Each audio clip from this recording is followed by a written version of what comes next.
just out here off-roading. She's a little more scared than I thought she would be, but she's doing good.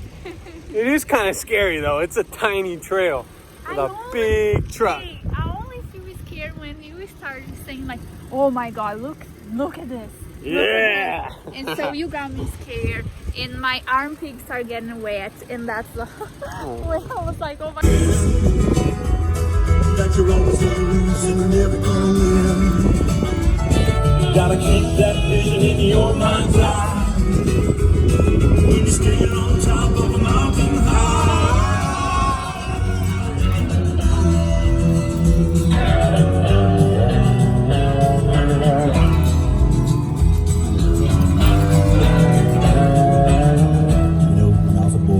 Shit like fuck a price tag, I'm ballin', ain't there a right nigga in the game that I'm calling if I need help about dollars. You want to drive?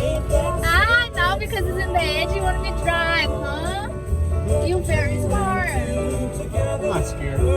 I'll close my eyes. No, don't close your eyes. I'm gonna throw her off the edge.